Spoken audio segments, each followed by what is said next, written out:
Buenos días, hermanos. Buenos días. Amén. Qué bueno.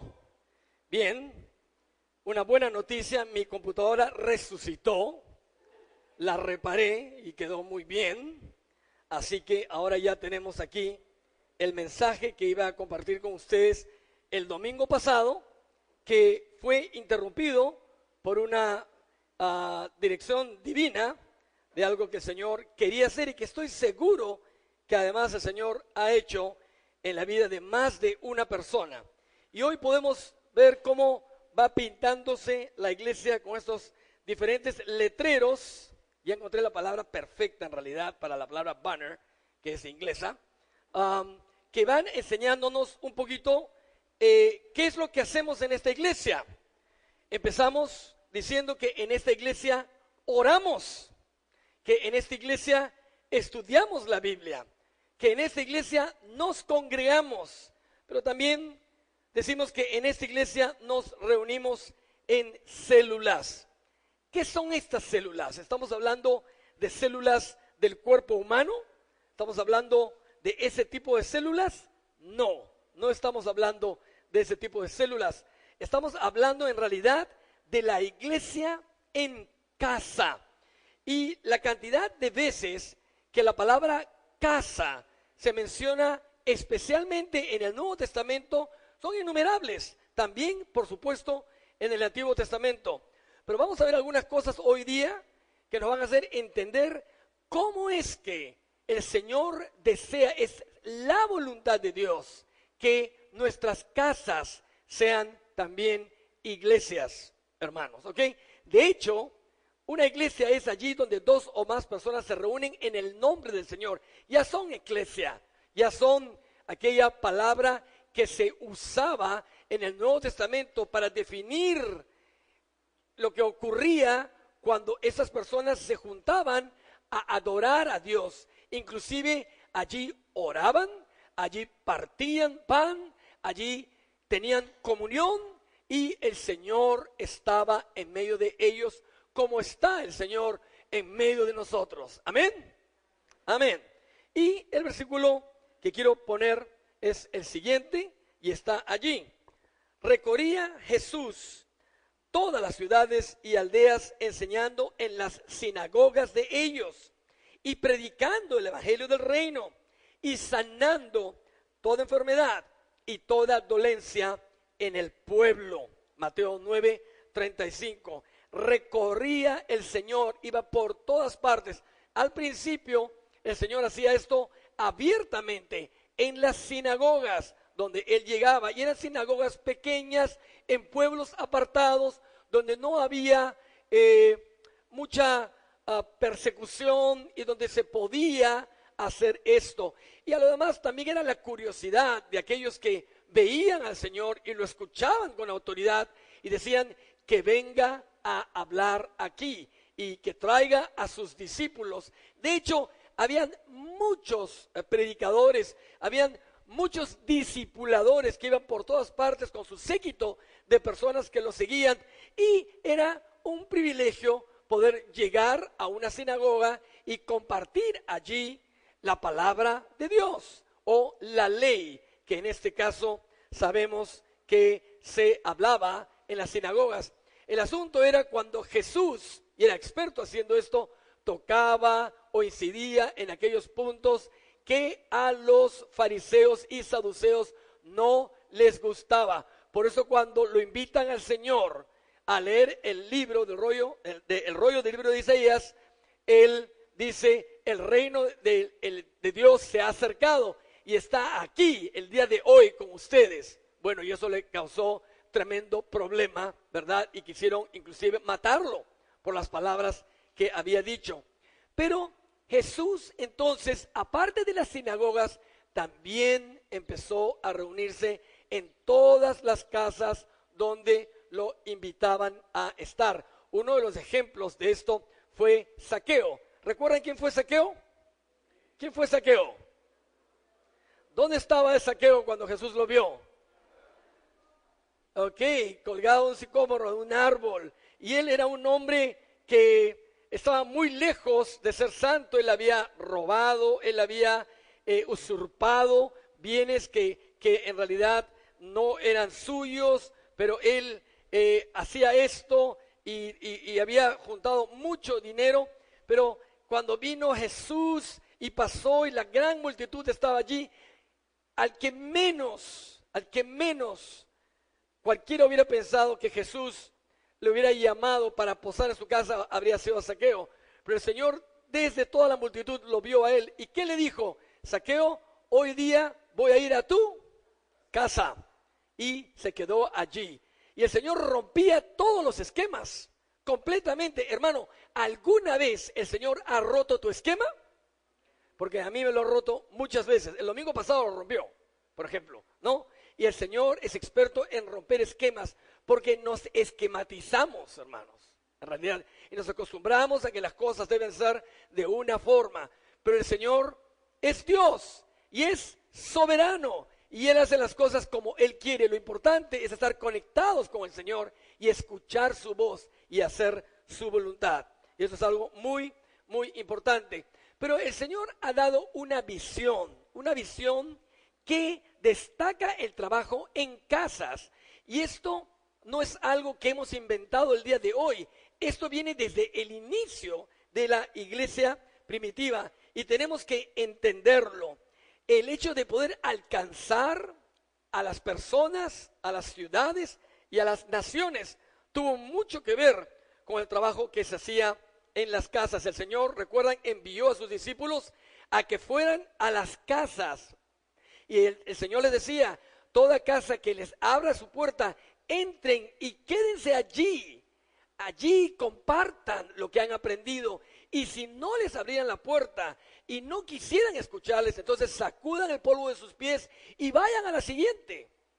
Pero ustedes podrán pensar, ¿por qué no hacemos esto ya? Yo recuerdo las épocas en que yo iba y tocaba las puertas. Íbamos y predicábamos el evangelio. Hermanos, íbamos puerta por puerta para que la gente escuche el evangelio. Hay otros que siguen haciendo eso.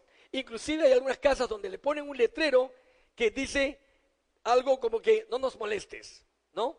No quiero decir exactamente lo que ponen, pero dice así algo como no nos molesten, ¿no? Entonces no le puedes tocar esa puerta.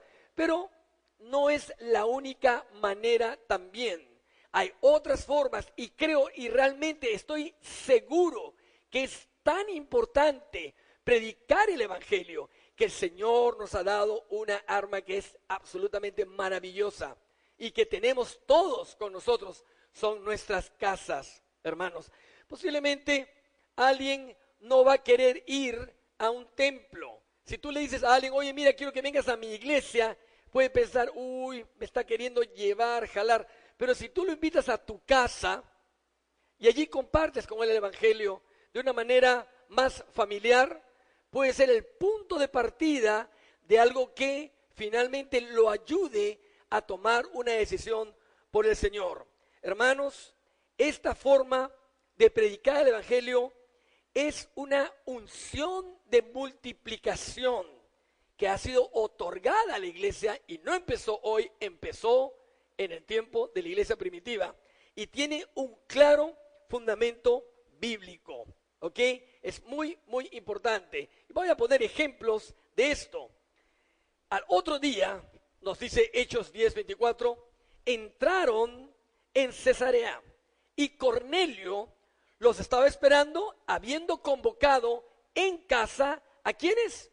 A sus parientes y amigos más íntimos. ¿Ha hecho usted alguna vez eso?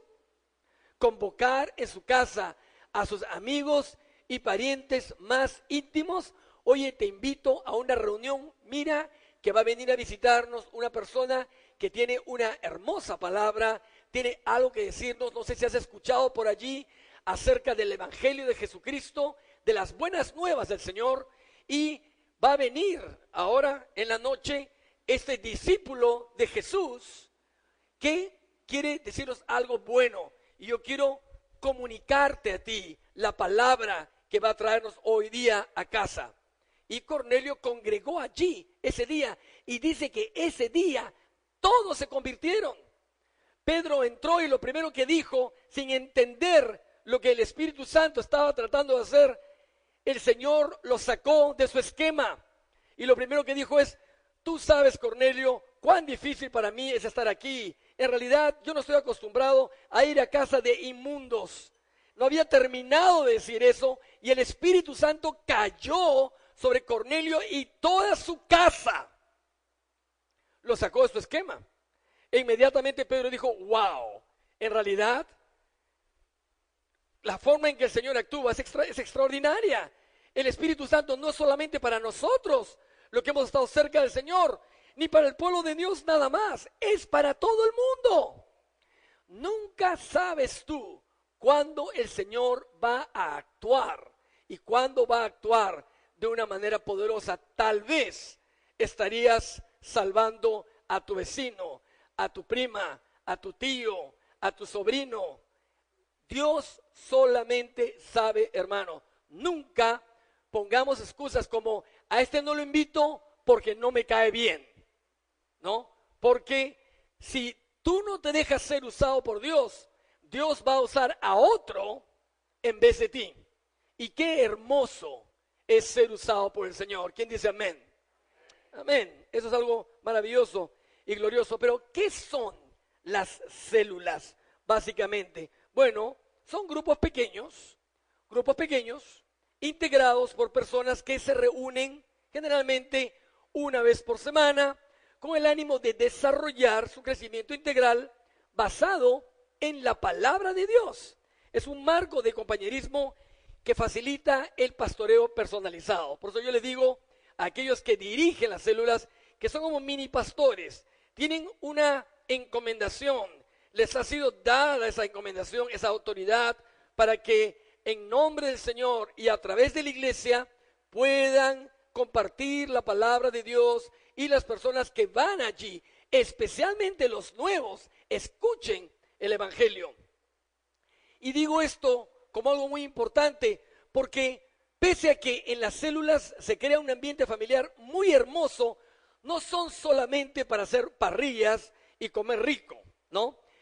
En algún momento, años atrás, en otras iglesias donde he pastoreado, yo iba a las células y más se comía de lo que traían que se alimentaban de la palabra de Dios. Entonces, después de un tiempo todos decían: ay caramba, tenemos rollitos celulares, decían, ¿no?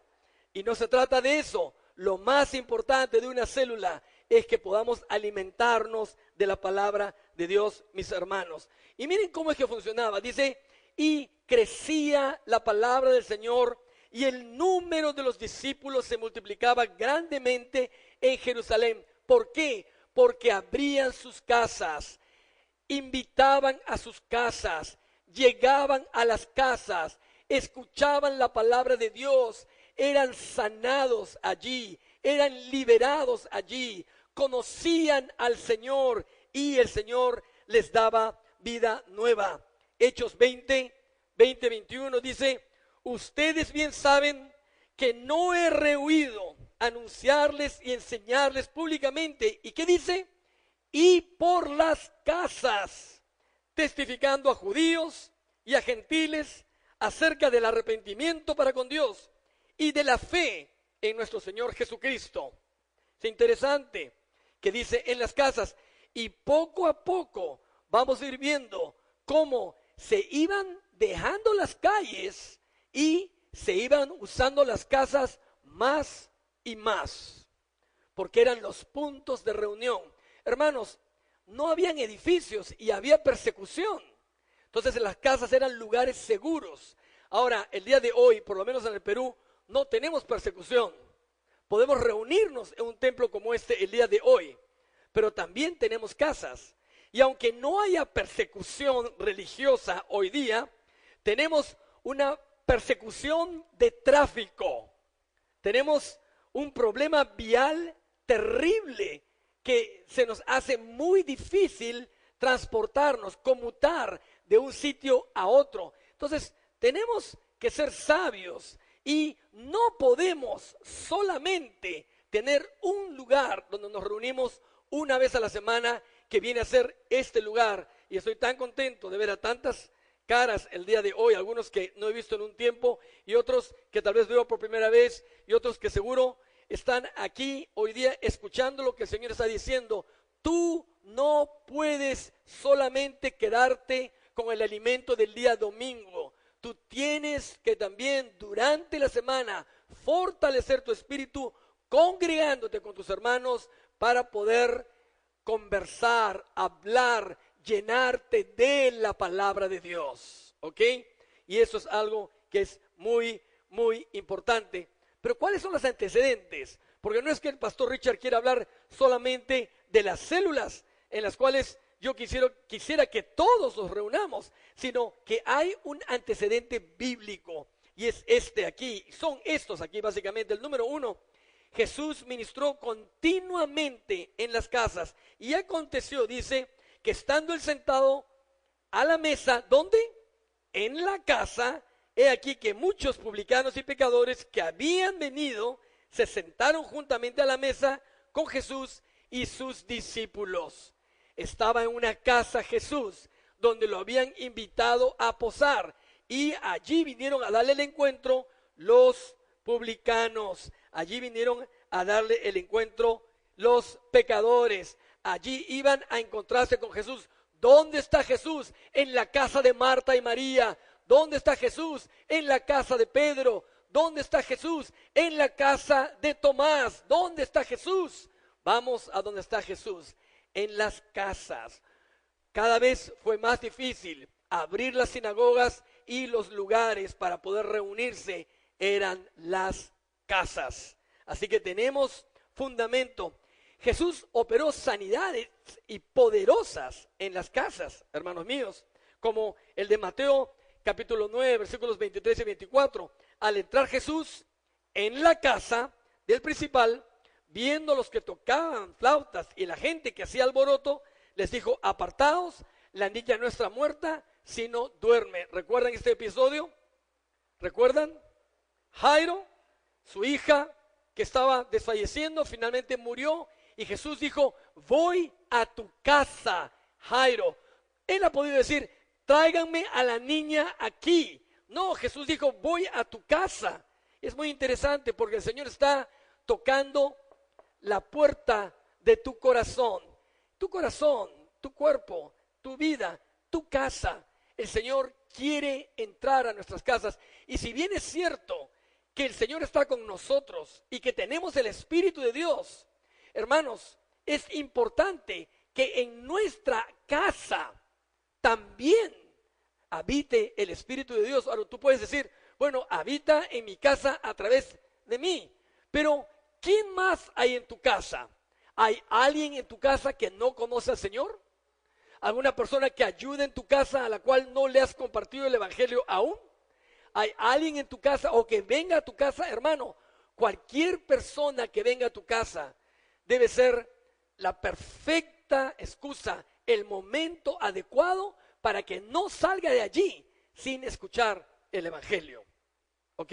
De hecho, todos deben saber que somos cristianos, que somos hijos de Dios. Nuestro testimonio debe ser el reflejo de una hija de Dios, de un hijo de Dios. Y cualquiera que vaya a tu casa debe saber que va a la casa de una hija de Dios, de un hijo de Dios. Y si no va a tu casa, es porque tiene miedo de que en realidad el Señor haga algo en su vida. Y hay mucha gente así. Hay mucha gente que tiene miedo y dice: uy, me van a convertir, dicen, ¿no? Entonces tenemos que ser cautos. Hermanos, no debemos parecer raros, por favor. Debemos parecer personas comunes y corrientes, pero llenos del gozo del Señor. ¿Quién no va a querer ir a tu casa? ¿Quién no va a querer ir a tu casa? Pero si tú a alguien le dices: oye, ven a mi casa porque ahí hablamos en lenguas raras, tenemos profecías extraordinarias que nadie nunca ha escuchado, y de repente puede caer fuego del cielo y puede ser consumido por el Espíritu de Dios, te va a decir: yo a esa casa no quiero ir, ¿no? Pero si tú le dices: oye, ven a mi casa, te invito, quiero que compartas conmigo, mira, mi esposa, ella hace una lasaña que es para chuparse los dedos, ¿no? Y cuando está en tu casa, entonces tú empiezas a contarle tu testimonio. Dime, ¿no es hermoso tu testimonio? ¿No es algo maravilloso que Dios hizo en tu vida? ¿Sabes cuál es la mejor manera de predicar el evangelio? Predica tu testimonio, porque allí está la historia de tu salvación. Y eso es lo que la gente tiene que escuchar. Y todo lo demás puede venir después, el fuego del cielo y las lenguas y las profecías y todo lo demás. Pero por lo menos, poquito a poco, entonces las personas van a sentirse llenas del Espíritu de Dios y van a decir, wow, ese domingo que fui, vi a todos levantar las manos. Hermanos, el solo hecho de levantar las manos y adorar a Dios, para muchos es chocante. Para muchos es, levantan las manos, wow, espero que se hayan echado desodorante. Algunos piensan así, ¿no? Estoy seguro que sí. Acá huele muy rico porque tenemos el olor del Espíritu Santo de Dios. ¿Ok? Pero para muchas personas eso es chocante, pero eso es necesario, porque estamos adorando a Dios. Estamos alabando el nombre del Señor y todo vale cuando adoramos a Dios, hermanos. Si usted siente levantar sus manos, hablar, cantar en lenguas, si usted siente que usted quiere, donde está allí, danzar, hermano, hágalo, alabe al Señor. No me levante las bancas nomás, por favor, pero todo el resto vale, ¿ok? Punto 3. Jesús usó las casas para formar a sus 12 discípulos. Vamos a ir entrando a puntos importantes, muy interesantes aquí. ¿Dónde es que Jesús compartió con sus discípulos? Hermanos, él andaba por todas partes, pero él posaba en casas y aprovechaba estos momentos para discipularlos. Y llegó a Capernaum, y cuando estuvo, ¿dónde?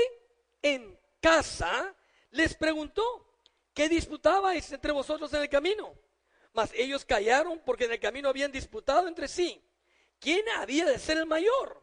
Entonces él se sentó y llamó a los 12 y les dijo, si alguno quiere ser el primero, será el postrero de todos y el servidor de todos. Esta es una enseñanza teológica. Esto es profundo. Esto merecía un lugar importante. Podría haber sido debajo de un árbol, sentados en piedras o en la misma tierra, pero es interesante que estaban en una casa, ¿ok? Y allí el Señor les estaba enseñando acerca del reino de Dios y cómo éste funcionaba. Ahí tenemos otro ejemplo. Y algo extraordinario que acabamos de hacer al inicio. Hermanos, la Santa Cena se compartió por primera vez en una casa. Es muy interesante esto, hermanos, y nos va enseñando y ayudando cómo es que se usaban las casas. El Espíritu Santo fue también derramado por primera vez en una casa. No fue en la calle, no estaban reunidos debajo de un árbol, no estaban frente al Jordán, no estaban en el agua, no estaban en la orilla, fue en una casa y de repente vino del cielo un estruendo recio como viento que soplaba, el cual llenó toda la casa donde estaban sentados y se les aparecieron lenguas repartidas como de fuego, asentándose sobre cada uno de ellos, y fueron todos llenos del Espíritu Santo y comenzaron a hablar en otras lenguas, según el Espíritu les daba que hablasen.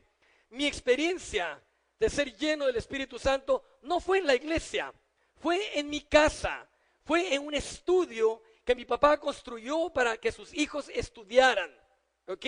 Encima de un cuartito, como un aposento alto, allí nos metimos, la persona que estaba guiando mi vida espiritual, un par de amigos más, y yo me dije a mí mismo, yo no salgo de este cuarto hasta ser lleno del Espíritu Santo, del cual he estado hablando, me han estado hablando y yo he estado escuchando todos los domingos. Señor, esta no será la iglesia, pero es mi casa. Y si yo estoy aquí y tu Espíritu está aquí, entonces también aquí tú lo puedes hacer, porque el lugar, hermanos, realmente no importa. Pero qué mejor lugar que tu casa, en la comodidad de tu hogar, para experimentar allí la presencia del Señor.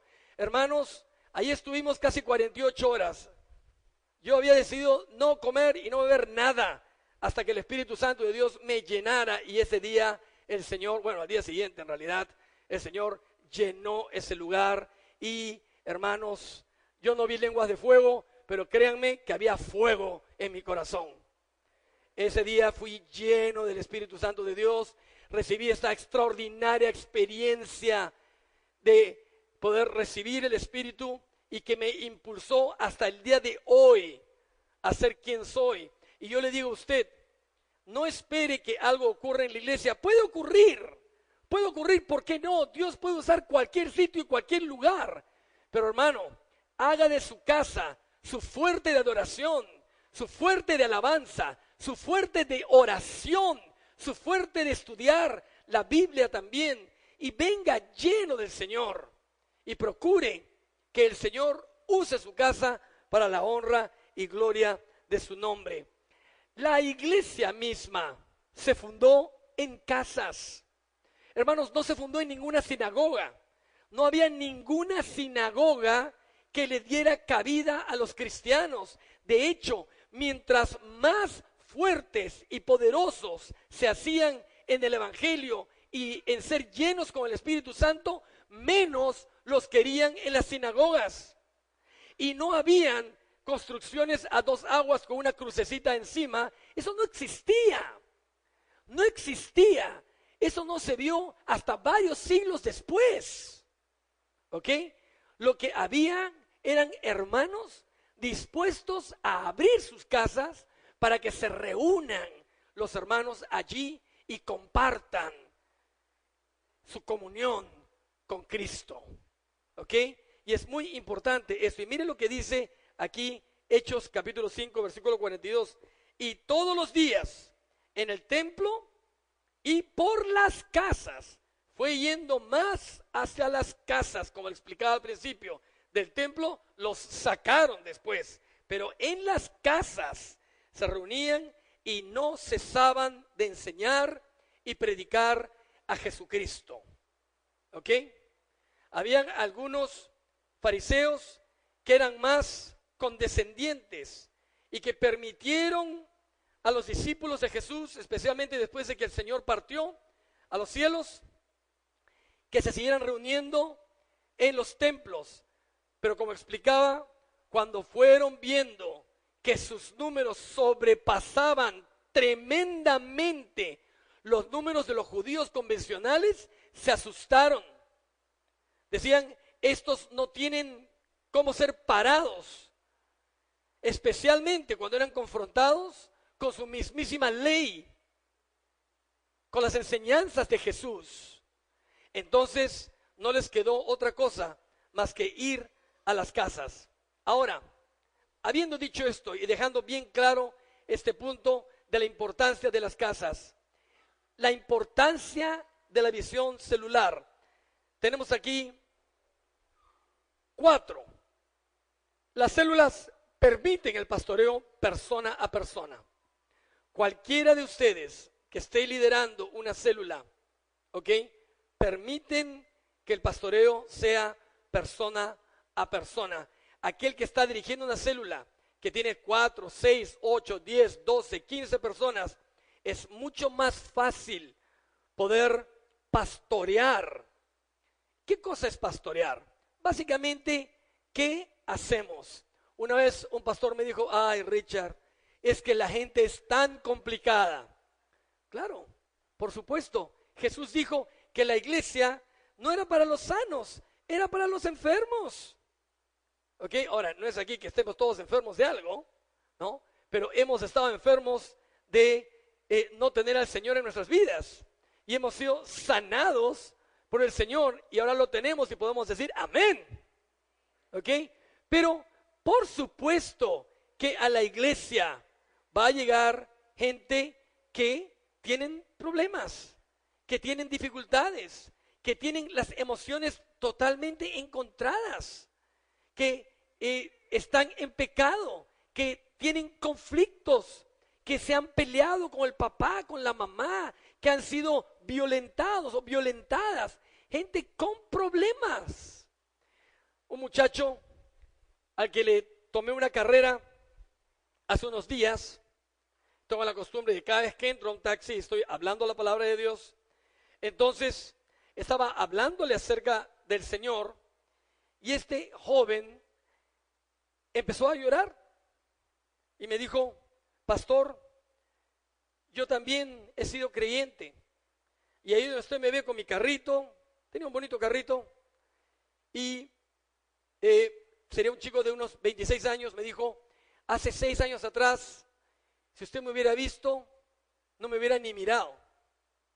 Yo era como un leproso caminando por las calles sin zapatos, en harapos, drogadicto, dormía bajo los puentes por el Rímac. Allí tenía mi guarida y allí descansaba y dormía. Hasta que una vez una persona me recogió de las calles, me lavó, me cambió, sanó mis heridas y me predicó el Evangelio de Jesucristo. Y fui hecho libre. Y ahora usted me ve, el muchacho tenía un brillo en su rostro. Cuando hablaba, lágrimas salían de sus ojos. Fue una hermosa experiencia. Y lo más extraordinario de todo esto, ¿qué es lo que el Señor hace cuando predicamos algo que es su voluntad?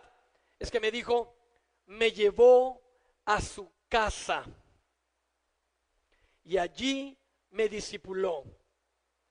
¿Por qué tenía que hacer eso? Yo le había robado a mis padres, a mi madre especialmente, vivía con mi madre y le robé todo lo que tenía. Mi madre un día abrió la puerta de la casa y me botó de una patada. Me dijo: no vuelvas nunca más aquí.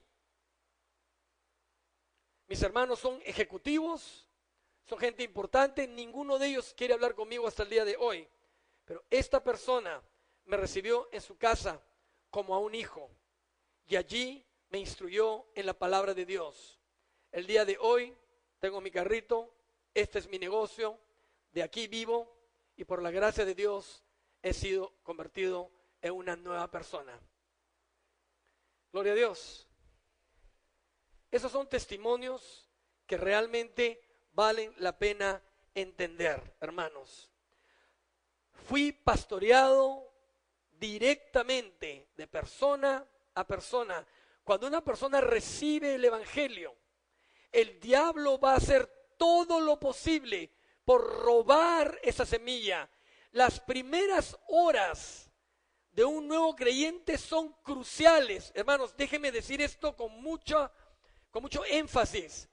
Así como una persona que está grave, ¿ok? Porque un pecador está grave, así en estado de muerte, y recibe el Evangelio, es como que si lo pusieran en emergencia. ¿Cómo se llama eso cuando la emergencia es bien emergencia? Cuidados ultra intensivos, ¿ok? Ultra intensivos, ¿no? Están cuidados ultra intensivos, pero créanlo. O sea, no solamente usted vaya a alguien y diga: oye, mira, el Señor es el Señor, te ama, haz una oración conmigo y sí, amén, Señor, te recibo en el nombre de Jesús, amén. Ahora anda nomás a hacer lo que quieras, que no hay problema. El diablo va a venir a robarle esa semilla. Eso no es predicar el Evangelio, eso es escupir el Evangelio, hermanos.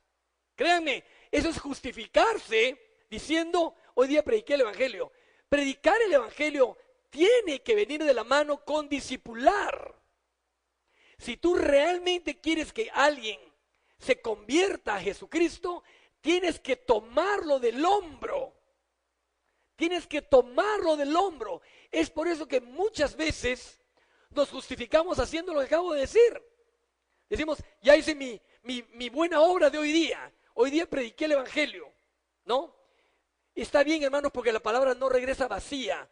Pero mucho mejor hacemos si es que lo tomamos del hombro y no lo soltamos, porque el diablo va a querer robarse la semilla. El diablo no va a querer soltar. El diablo seguro en tu propia vida hasta el día de hoy viene a querer reclamar lo que él cree que le pertenece. Si tú tuviste un pasado en drogas, Él va a querer meterte a las drogas de nuevo. Si tú tuviste un pasado en alcohol, Él va a querer meterte al alcohol. Si tú tuviste un pasado que tiene que ver con una vida sexual equivocada, Él va a querer arrastrarte nuevamente a eso. Él va a querer recuperar lo que Él cree que le pertenece. Lo que Él no entiende es que tú has sido redimido por la sangre poderosa y victoriosa de Jesucristo y has sido hecho una nueva criatura y eres nuevo para el Señor. Y cuando Él quiera venir a reclamar lo que Él cree que le pertenece, tú tienes que decirle: apártate de mí, Satanás, porque mi Señor es Jesucristo. Y esa es la importancia que tiene el Evangelio de las buenas nuevas, que todo el Señor lo puede hacer nuevo, hermanos. Y todo esto podemos hacerlo en las casas. Las células son pequeños grupos que fortalecen a la iglesia, especialmente en un contexto como el nuestro, en donde no tenemos un templo propio y ojalá Dios mediante pronto lo tendremos. Amén. Yo declaro eso en el nombre de Jesús. Pero mientras tanto, nuestras casas, escuchen bien, tienen que convertirse en núcleos, en pequeñas iglesias, donde se enseña la palabra de Dios, donde se ora, donde estudiamos la Biblia, donde nos reunimos como familia para crecer en el Señor, tener un verdadero y genuino compañerismo cristiano. No nos reunimos para hablar de política, no nos reunimos para hablar acerca de fútbol, nos reunimos para hablar de la palabra de Dios. Todo tiene su tiempo en todo lo que se hace debajo de este sol, hermanos. Y no debemos ser insensatos y debemos redimir el tiempo bien. Son una forma de suplir la necesidad de cada persona, ya lo hemos dicho. Y el cuarto punto, las células constituyen una fuente de formación de un equipo de liderazgo. De las células salen líderes, identificamos a los líderes. ¿Quiénes son los que realmente pueden liderar? Los que realmente pueden convertirse en los pastores, en los apóstoles, en los evangelistas, en las personas que van a continuar la obra de Dios. ¿Ok? Y eso es muy importante. ¿Ok? Bien, y finalmente, el propósito de las células. El primer punto aquí: abrir las puertas para que nuestros familiares sean salvos, hermanos. Esto van a verlo en Hechos 10. Si usted lee Hechos 10, va a ver cómo es que esto era hecho en las casas. ¿Ok? Y ahí vemos el caso que leímos, el de Cornelio, que invitó a sus familiares y a sus vecinos y a sus amigos para que pudieran venir a escuchar el Evangelio. Punto 2, permitir que cada persona se relacione con el liderazgo. ¿Ok? Qué hermoso es poder crecer en la palabra de Dios y escuchar que nuestros líderes nos comparten la palabra, nos hablan del Señor, nos responden nuestras preguntas que podemos tener. Y si no podemos responderlas, siempre podemos decir: voy a buscar en el Señor para responder esta pregunta que tú tienes. Porque ¿cuántas preguntas tenemos? ¿Y cuánto queremos que sean respondidas? ¿Verdad? Y el punto 3 y el último: brindar las oportunidades de recibir el toque de Dios. El toque de Dios. Cuando vamos a una célula y escuchamos la palabra de Dios y oramos e invocamos al Señor, ¿no creemos acaso que el Señor está haciendo algo importante? ¿No creemos acaso que el Espíritu Santo está haciendo algo allí? Yo sí lo creo. Y yo sí creo que recibimos el toque del Señor de una manera importante. Yo te invito a que no dejes de recibir el importantísimo toque del Señor. Solo para terminar, justamente de la experiencia de personas que fueron a la casa donde Jesús estuvo. ¿Recuerdan cuando el Señor estuvo en aquella casa donde de repente se abrió el techo y bajaron al inválido. Ahora, imagínense ustedes aquel acontecimiento. Jesús está allí, Él sabe lo que va a pasar. Y está hablando con las personas. Está hablando palabras de vida eterna. Y de repente se escucha el romper de las cañas, del yeso que había allí, que empezó a caer en el medio. Había un tumulto de gente afuera y estas personas que bajaban a este inválido. Y yo me imagino que todo el mundo se cayó por un momento. Todo el mundo entró en silencio. ¿Qué pasa aquí? No era un terremoto, pero algo estaba ocurriendo. Iba a ocurrir definitivamente un terremoto espiritual allí. Y bajan a este hombre desde el techo, inválido, cuadrapléjico, ¿verdad? Dice el versículo 18 del capítulo 6 de Lucas. He aquí que unos hombres que tenían sobre un lecho a un hombre que estaba paralítico y procuraban meterle y ponerle delante de él.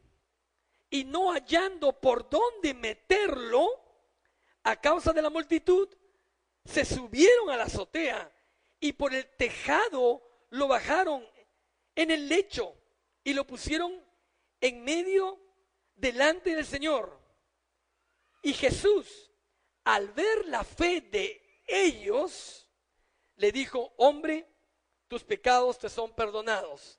De allí el Señor pasó a levantarlo, a sanarlo, porque inmediatamente los fariseos empezaron a reclamar: ¿quién se cree para perdonar pecados? Y el Señor le responde: ¿qué es más fácil decir? ¿Tus pecados te son perdonados? O levántate, toma tu lecho y anda. Bueno, me imagino que en ese momento tendrían todo un signo de interrogación encima de sus cabezas, ¿verdad? Pues para que veáis que el Hijo del Hombre tiene poder para perdonar pecados y también para sanar. A ti te digo, levántate, toma tu lecho y anda. ¿Y dónde ocurrió eso? En una casa.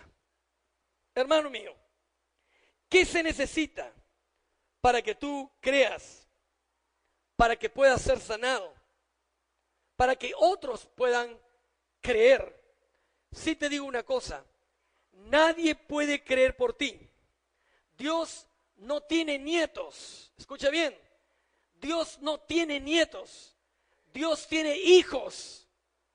Tú no puedes ser salvo por lo que tus padres creyeron. Tú tienes que tener tu propia fe. Tienes que encontrarla en el Señor.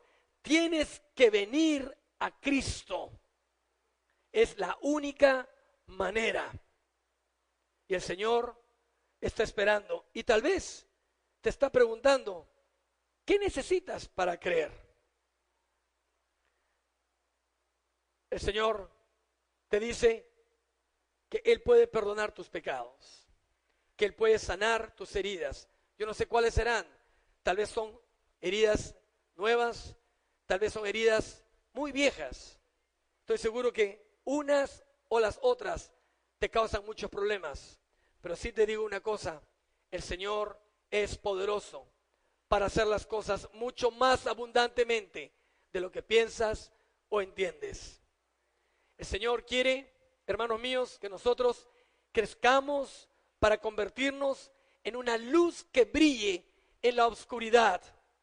Yo estoy seguro que podemos hacerlo para la gloria de Dios, pero también estoy convencido que hay algunos puntos que necesitamos entender. Necesitamos ser una iglesia que ore. Sin la oración no vamos a ningún sitio. Necesitamos ser una iglesia que estudie la Biblia. Necesitamos ser una iglesia que se congregue. Cuando alguno de nosotros deja de venir a la iglesia un domingo, es una banca más vacía, es un espacio más vacío. Y no digo esto porque quisiera que no hubieran espacios vacíos. Digo esto, hermanos míos, porque nos privamos de la bendición de congregarnos. Así que cada vez que tengas la tentación de que no te quieras congregar porque es el cumpleaños de tu abuelita o el aniversario de tu tía o cómo calienta el sol aquí en la playa, piensa que te estás dejando de congregar. Y si te estás dejando de congregar, y si no estás haciendo todas aquellas cosas, las más importantes que nos dice el Señor que hagamos, si desobedecemos, ¿qué es eso? ¿Qué es lo que ocurre si desobedecemos? Pecamos. Padre Celestial, te damos gracias en el nombre de Jesucristo. Y te bendigo por este día, Señor, porque tú eres quien hace cosas grandes y maravillosas. Te doy gracias, Padre Santo, por las hermanas que se juntan a orar. Te doy gracias por sus vidas, porque ellas han dispuesto en su corazón orar, y estoy viendo y estamos viendo el fruto de esa oración. Bendícelas, llénalas de ti, Señor. Padre, que se puedan sumar muchas más para que sean el bastión que sostiene, Señor, Dios mío, el fundamento de esta iglesia, la comunidad cristiana para la familia. Padre, que tú pongas en nuestro corazón abrir nuestros hogares para compartir tu palabra, que deseemos que sean grandes nuestras casas, para que en ellas se hable tu palabra, se predique tu evangelio, se sanen enfermos, sean llenos del Espíritu Santo. Padre, haz de esta iglesia, Dios mío, un foco de luz, un faro que alumbre en la oscuridad para la gloria de tu nombre. Y todos decimos amén y amén.